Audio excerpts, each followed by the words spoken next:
Okay. Are you into Taylor Swift? So I guess, yeah, I think, Jennifer, you go right there where you are, yeah? Okay. Jennifer, I Jennifer, think, Jennifer. Brad, you go over here.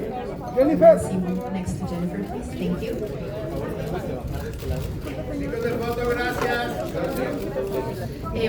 Compañeros fotógrafos, los que siguen por acá, les voy a pedir que se agachen para que no salgan en el video, por favor. Gracias. Pues bueno, hi. Well, hello. So nice to have you here. Thank you for having us. Have you been enjoying your visit? Too much. I've been enjoying. Mexico knows how to party. I can't lie. They have a lot of good food and good wine. Yeah, it's all a big party. No sleep, and good time. Yeah, nice to have you here. So I guess we have some questions from the press, and I'm going to be making those questions for you guys. We're going to start with Argentina. This question comes from Argentina. Cinefan Girls, Argentina, Mariquela Calvo Ford, pregunta que mandó online, y this question is for Jennifer Lopez. In Atlas, you portray a cunning and formidable woman. Which iconic female characters from science fiction films inspired your creation of this role? I mean, I think there was two very specific ones, and actually one of them I remember, and I didn't think about it when I was doing Atlas, but Terminator 2 with Linda Hamilton. I don't know if you guys remember that film, but for me, she was the baddest of the baddest bitches ever. You know what I mean? Like, I just remember being in the theater, watching it in New York, like, oh my God, I want to be her so bad. I'm going to be an actress, and that's what I'm going to do. And I didn't really ever get to do it when I was younger, and so now to be able to do something like it, it's not exactly that, but that type of character. The other character that I really loved and that Brad and I spoke about very much while we were filming was Ripley in Alien.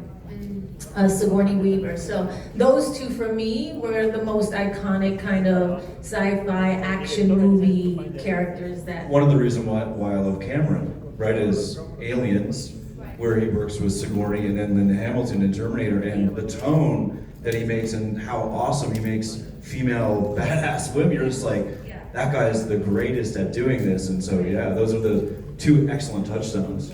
What about you, Simo? Did you get inspiration from any science fiction characters? Yeah, I mean, playing Harlan as an artificial intelligence, I think there's a lot of blueprints out there. I think starting from Kubrick in 2001, even like the voice of Hal, who was so kind of even-keeled and chilling. And then, I was a huge Star Trek fan growing up, so I loved Brent Spiner's Data. I thought was phenomenal, and so I just tried to take, although those are all kind of friendly AIs, but I tried to take that voice and that kind of friendly disposition and kind of warp it in a way to make it unsettling and a little terrifying. Yeah, that even tone is the thing that is kind of scary. That and the blue eyes, because I don't know if people know this, but Simu had contacts on the whole time, and he only told me after like 2 days, he's like, I can't really see you, Brad. I was like, oh, so that's why you're staring through me. So intense, I was just like... He's just staring through everybody. On set every day, like... and they Where is everybody? Yeah, and they were like, oh, that's good, keep doing it. And I was like, okay. Bueno, la pregunta era que en qué personajes se habían inspirado para sus papeles, personajes de ciencia ficción. Y Jennifer dice que se inspiró mucho en Sarah Connor de Terminator 2 y también en el personaje de Sigourney Weaver en Alien, que fue algo que platicaron también con Brad, el director, como que estuvieron ambos de acuerdo que estos, ¿no? Que son maravillosos los personajes super badass, personajes femeninos. Y Simu dice que es muy fan de Star Trek, entonces se fue mucho por allá, y también habló de Odisea en el espacio.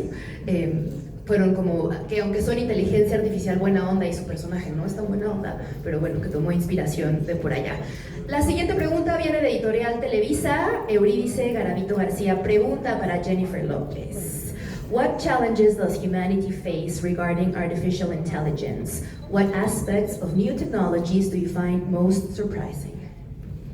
I mean, technology is advancing all the time, and obviously there's a lot of it that makes me nervous. I mean, you know, when you think about artificial intelligence, and even this movie itself kind of shows you, does a good job of showing both sides of the story, which is kind of what can go really, really right with AI and how we can really use them to be a greater version of ourselves in a way, and then how it can go really, really wrong with like Simu's character, where they can destroy and take over and kind of obliterate humanity. So I think right now, for me, when I think about it, it's a big question, right? There's an idea of like, we have to have a lot of respect when it comes to artificial intelligence. It's just like any technology. I remember in the music business when the internet came around and everybody was like, oh, it's never gonna take over music.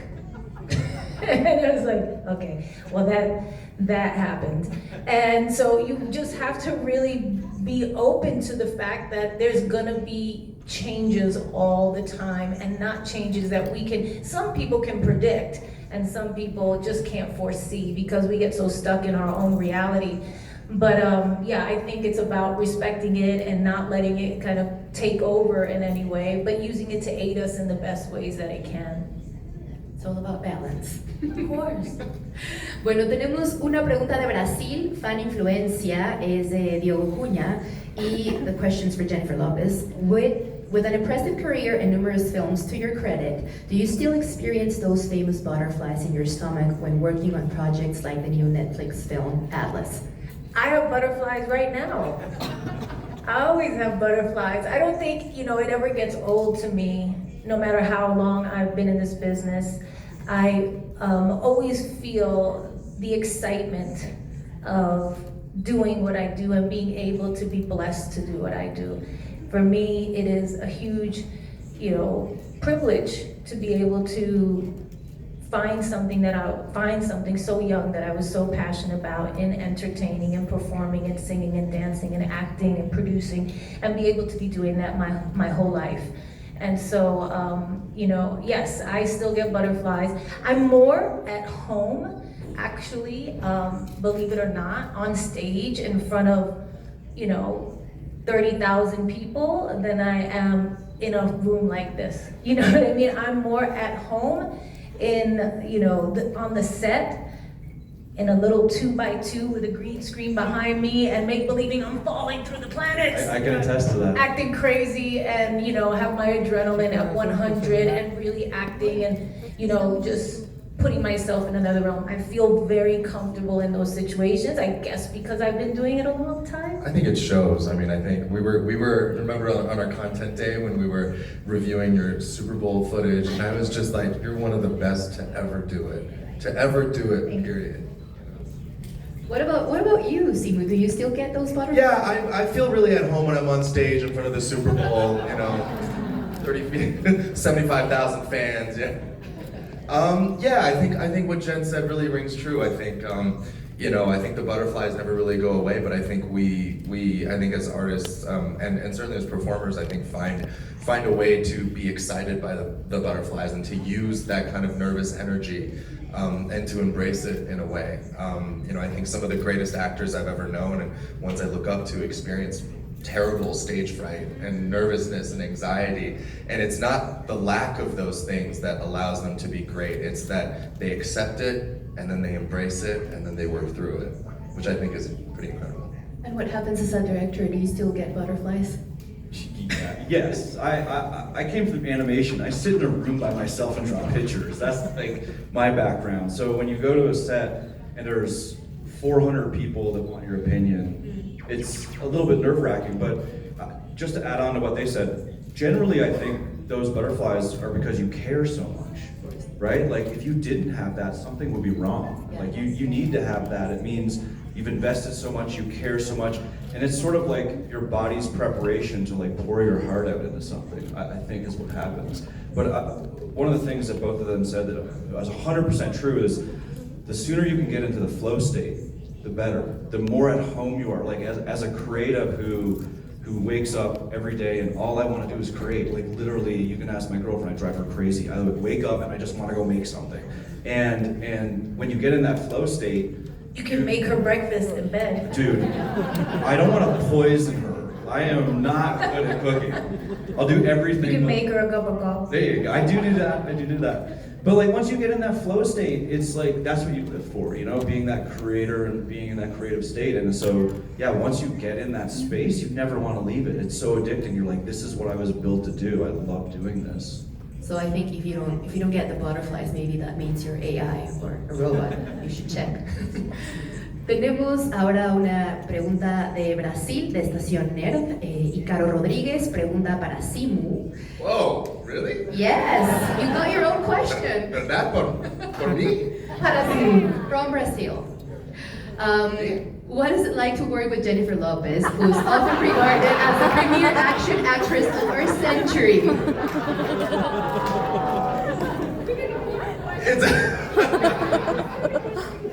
It's amazing. The question was, what is it like to work with Jennifer Lopez, one of the most iconic performers of our generation and of all time? I'm sorry. It was great. You know, I remember one of the first days I showed up to set, and you know, my part in the movie, you know, as the villain, you know, I come in a little bit later, but I come to set and I'm like, hey Jen, how are you? You know, she was so like, she just seemed like such a trooper in that little canopy where she and Smith resided for so much of the movie, you know, and I was like, hey, how's it going? She's like, I've been here for 6 weeks. How are you? And I'm like, well, I have no right to complain. I mean, no, it was awesome. It was awesome. It was inspirational. I definitely had butterflies, you know, showing up to set, knowing that I was gonna have to work with her. In my mind, she's always made in Manhattan, Jen. So it was tough for me to get into the mindset of trying to kill her. It was very not what I would say would be my natural state, but it was incredible. It was incredible, and I've so appreciated getting to know her better over the course of even promoting this movie as well. It's been so fun. Thank you. In my mind, you were dancing to Fiona Apple in Hustlers. Right now? For a minute. Okay. I go out of sight. I'm out of sight, Jennifer Lopez. Are you out of sight? Made of Manhattan Hustlers, guys. Yes. Give me a screaming of the cell. I love the cell too. So there's a question for you, Brad, as well. Wait, what's it like working with Jennifer It Lopez? is not what's it like working with Jennifer Lopez. Your filmography reveals a strong focus on exploring nature. What inspired the shift to create a film centered around artificial intelligence? I do love nature. I'm an avid hiker. I hike probably 2 or 3 times a week, so that just grounds me. I like being out and with just my thoughts, and a lot of rumination happens for me in that. I grew up on a highway outside of a town. Like I didn't even have neighbors as a kid, so that's just like my natural state, I guess. But in all honesty, I didn't set out to make a movie about AI. What attracted me to this, besides working with Jen and Simu and Sterling, who couldn't be here today, was the theme of trust. I believe most of our meaningful relationships in our lives are built off respect and trust. And I think you can earn someone's respect relatively easily, but trust is something that I've found difficult to earn with people and also to have them earn from me. And so I was fascinated with this idea of this woman who just didn't trust. And for valid reasons, she has a childhood trauma she has to overcome. But that's what pulled me in. The complexity of it, the fact that she had been sort of abused by this AI and then was stuck in a machine that was run by AI, the irony of that made me smile when I read the concept. I was like, oh, that's really neat. And as a genre fan, and you can go all the way back to like James Whale in the 1920s, or like Creature from the Black Lagoon or King Kong. These are all genre films that are talking about things that were faux pas. You weren't allowed to talk about interracial relationships. You weren't allowed to have those conversations. So for me, using genre to dress up a movie about something that's like very heartfelt, very human, like our ability to trust and what we have to go through to trust, that's what I think makes great genre. So I can have explosions and I can have alien ships and I can have giant mech suits, but there's a super human element and theme in the movie, and that's really what pulled me in. I like that. You're welcome. Long-winded, but whatever. So we have a question from Nueva Mujer, Karen Hernandez. She's right here, I think. And the question is for Jennifer Lopez. This film blends science fiction and action with a deep emotional core. How do you tap into Atlas' emotions and motivations to bring her character to life? I mean, it's just like with anything when you're approaching it as an actress, you know, you try to find the similarities to things that you have, you know, gone through in your own life, but also kind of your imagination, especially in a movie like this where there's tons of green screen, your imagination has to kind of run wild. And that's a big part of being an actor. And I think with Atlas, there was parts of her that were very similar to me. She's driven, she's strong, she's focused, she's passionate. And then there was parts of her that were very different from me. I wear my heart on my sleeve, and she was very closed off and didn't want to let anybody in. And it was just, for me, preparing for that and doing that it was something that was very easy for me to kind of draw from my own life in a way. Different relationships and different things that I've been through for sure. One of the things too that I've mentioned to people, like, you have a lot of great virtues, but courage is probably the one that stood out for me in the sense that, like, you were put inside of a mech suit by yourself for like 6 or 7 weeks, and a lot of actors or actresses would not be comfortable in that situation. But because you go out in front of stadiums of people as the lead, it's sort of like prepared you for a role like that, where you could just step out there and be like, okay, I can do Yeah, this. it's like it was like being on stage and doing a one-woman show for 6 or 7 weeks. It was a strange experience. I think a lot of actors would tell you that you know, doing that kind of role where you're by yourself and having to imagine all that stuff is a challenging thing. It actually has to do with the next question from El Comercio, Peru, Carla Magdalena Ocaña Ojeda. She's asking you, Jennifer, how challenging was it to perform in scenes where you were the sole visible character interacting only with the AI? Yeah, I remember somebody was saying that Jodie Foster, when she did Contact, said that was the hardest acting that she ever had to do because she just had to do it by herself and she had to use her whole imagination, and that's just what it was. And I remember thinking, when I read the script, esto va a ser muy fácil. This is gonna be an easy job for me. It's gonna be me by myself. I'm gonna, you know, I don't have to wait for anybody. I can just show up, do my thing, couple of takes, go home.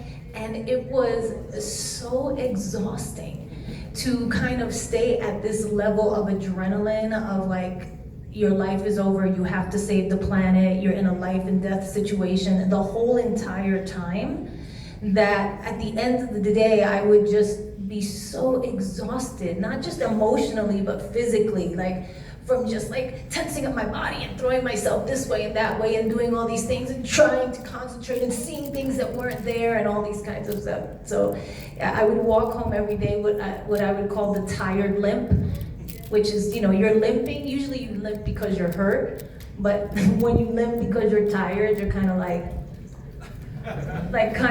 just a limp from being exhausted. That's how I walk to my trailer every single night. So I feel so bad right now. It was exhausting, but it was also exhilarating in a lot of ways because it was a new type of thing that I had never done. Sibu, I have a question for you. This is my question. I want to know not the differences, but the similarities in playing a doll and AI. Are there any? I mean, you can talk about the differences as well if you'd like. Well, one. The doll was more cute. Yeah, Why do one. you have to be so cute? I don't remember Ken wanting One's to in the world. One kind of surfs and does beach all day, and then at night does we party and we have choreographed dance sequences. So fun. And the other one is trying to obliterate humanity. So Right, yeah. it's kind of tough Big to find difference. similarities, I guess. Because you're bringing to life both inanimate. Inanimate. Neither of them have genitals. I did it. I found a similarity. Thank you. You're a genius. No, ¿cómo dice genitals? Genitales. Genitales. Ninguno genitales. Ken y Harlan no tiene genitales. Sí, se lo estaban preguntando. Ahora lo sabemos. Gracias, You're Sibu. De nada. So we got a question from Milenio here in Mexico, Rosa Solano. Jennifer, in the film, your character distrusts artificial intelligence and has to work alongside it on a special mission. In real life, how much do you trust new technologies and how do you incorporate them into your daily activities? And I'm just going to go ahead and ask all of you guys the same question. I zoned out because the question was for Jen. What was the question? It's like, how do we use technology in our everyday lives, and how do we embrace it? And if you guys trust new technologies. And do we trust it? I'm not like a super technical guy, actually. I mean, everyone thinks like because I do lots of visual effects and explosions and stuff, I am, but I'm not. I'm actually more of like a pencil and light board, and like I come from animation, so. Do you talk to your devices? No, No, I don't. I don't talk to my devices at all. So weird. Yeah. No. People turn on the lights and all that. It's kind of weird. Do you guys use People like love it though. GPT for anything? I don't. Yeah, I've started using ChatGPT to come up with travel itineraries for me. Like if I'm going somewhere, I'll be like, give me like a 3-day itinerary of Palermo, Italy, or like, you know, Mexico City, 3 days. What would I do? And GPT will like tell you. You know, you can say. Tell me where the best places to shop and all that. Yes, as long as it's before 2022 or wherever GPT goes up to. But it will. You can say, this is where I'm staying. Find me an itinerary where like I'm not bouncing around the city, like where everything kind of makes sense, everything flows, and it'll spit something out. Amazing. Terrifying. So you do trust them? I don't think I trust. Yeah, I'm not like divulging my deepest, darkest secrets, but I think we're on the precipice of like quite a revolutionary moment when it comes to AI. You know, I think we all feel it. I think a lot of us in the entertainment industry feel it. A lot of us in the arts feel it, and yeah, I think scary is a great word, and I think it's imperative to me that we keep in mind humanity always comes first, and that decision making should always. I think Harlan is the perfect example of why AI should never be used for decision making. We should never let algorithms and data be the decision-making leaders. I mean, we should use those things to enhance and to as tools and to inform, exactly, but never to lead. You know, I don't want to work in an industry where every single creative decision is made by data or an algorithm. I want these decisions to be made by passion and human emotion. You know, there's a filmmaker who loves to tell a story. This is the story they want to tell. Like that's the movie that we should make. And if the story is true and the emotionality is there and the character is good, then people will watch it. Those things can't be quantified by data. I had an interesting experience because I worked with a couple of futurists before we made the movie, and it was to do everything like talk about like weapon systems, propulsion systems, ecology. Like I didn't want to show Los Angeles in the beginning of the movie like you'd seen it like with Mad Max or something where it's all sand dunes. Like I wanted to try to figure out what would really happen in probably about 100 years, and that's why you see these giant arrays for solar power in our version of Los Angeles.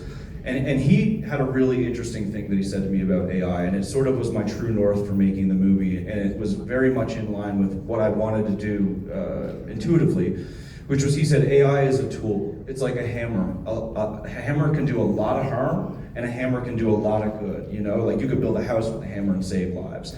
And when he said that to me, I realized that's exactly what I want to do. I want to show that AI is something that's basically here today now, but it doesn't excuse us people from being responsible. We are the responsible entities of it. It is a tool. We have to take ourselves in full responsibility of how we use it. And this movie shows that. It shows the full good of it and how humanity can grow and expand and go way beyond itself. And then it shows how nasty Simu can be and try to kill everybody. Please don't kill us. Well, I promise. So we have another question from Argentina, Magela Muso. This question is for you, Brad. At a time when there is widespread discussion about the negative impacts of AI, what message do you hope to convey to audiences about how we use technology and AI? Additionally, which film had the most influence on you while making this movie? I feel like I just covered the AI part of it, right? The biggest influence. So, you know, I've said this, and it's I mean, there's a lot. When you go in and you're a big fan of science fiction, there's a lot of movies that you grew up on, like some really abstract ones that people will never have heard of, like Robot Jocks. You'd have to be a real nerd like me to know what that is. But for me, the biggest influence is actually a filmmaker, and it's James Cameron. I saw Terminator 2 when I was 13, and I went to Subway and bought the cup that had the Terminator. Like it was a big deal. Like that was a huge movie. That might have been the movie of that summer, you know. And after I saw the movie, I lived in a small town, 9,000 people, called Gander, Newfoundland. It's where all the planes landed during 9/11. That's the only reason people know where it is at all. And after that movie, I realized James Cameron was Canadian. And that was the moment, as a kid, I was like, oh, you could come from Canada and go to Hollywood and be a filmmaker. And before that moment, I had no idea that was possible. You know, when you grow up and your mom's a nurse and your dad owns a flower nursery and there's 9,000 people and you live on a highway, you don't think, oh, I can go do that, you know? But when I saw that movie, I thought, oh, maybe I can do that one day. That part of it touched me as a person in a way, and I just locked onto that. And his movies have been so inspiring for me, from Aliens to Terminator 2, and then, you know, he goes and makes Titanic and Avatar. But I would say James Cameron's work in general has been the biggest influence. Specifically, I'd say Aliens. Like when I got to shoot Harlan's Lair at the end of this movie, I was so happy because it vibed like Aliens. I was like, this is amazing. This is my dream come true. So yeah. I watched Terminator 2 like 70 times, I'm not even kidding, but that's a conversation for another day. We only have time for one more question, and this is for you, Jennifer. We are in a crucial moment for women, and Atlas is the heroine that we all would like to be. In what way do you think Atlas represents the current women who are saving the world? How do I think Atlas represents women saving the world? I mean, I feel like we've been saving the world from the beginning of time. Women, you know, I think Atlas is a great character. I think because of all of the toughness that she shows initially and all of the kind of fearlessness about going against, you know, kind of the powers that be, which is what you have to be a woman. That's what it is to be a woman. You have to kind of go against the grain. You have to fight harder. You have to do these things. But also for her tremendous vulnerability and her tremendous kind of pain that she carries. I feel that as women, that is a big part of our journey as well, and she represents both sides of that in a really beautiful way, I think. And where she gets to at the end, you know, having started where she started, and then Smith kind of chipping away at her, getting inside that hard exterior that she's had to have her whole life, because everybody thinks she's crazy, nobody wants to listen to her. This is like experience that women have all the time. You know, she's criticized, There's a lot of men in this movie that don't believe you. That don't believe her. Let me, you know, and I can understand and relate to that, and I know a lot of other women can too, especially in my own business, you know. You're criticized, you're put down, you're laughed at when you don't, you know, succeed, and then when you succeed, they want to tear it down. You know, there's always this thing as a woman, and especially as a Latina, to kind of in this business, to be taken seriously, to, you know, be working at the highest echelons of your industry and what that comes with. And I think Atlas really represents all of the greatest parts of women, their vulnerability and their strength and courage. Well said, yeah. Thank you. Dime, ¿qué te pasa? Your divorce Ben Affleck is real. Okay, we're not doing that. Thank you so much, guys. Really appreciate it. Thank you. You know better than that. Come on, don't come in here with that energy, please. Thank you so much. Gracias, muchas gracias a todos. Llegamos ya al final de la conferencia de prensa. No olviden, por favor, You know what doesn't, I feel like, actually get mentioned enough, if I could just end on one thing, is that Jen is a producer on this movie. Yes. And the reason why I'm here and the reason why Sterling was in this beautiful movie is because Jen cares. And Jen cares about things like representation and diversity. And she's a boss. And she's an incredibly creative and icon, and that's what I think we should celebrate her for today. Gracias. Thank you so much. Muchas gracias a Brad Payton, muchas gracias a Simu Liu y también a Jennifer Lopez, por supuesto. Gracias. Recuerden que este 24 de mayo estrena Atlas en Netflix. Thank you so much, guys. Thank you, guys. Un aplauso. Los quiero. Gracias. Nadie me preguntó nada en español, pero ok. Gracias. Bravo, Jennifer.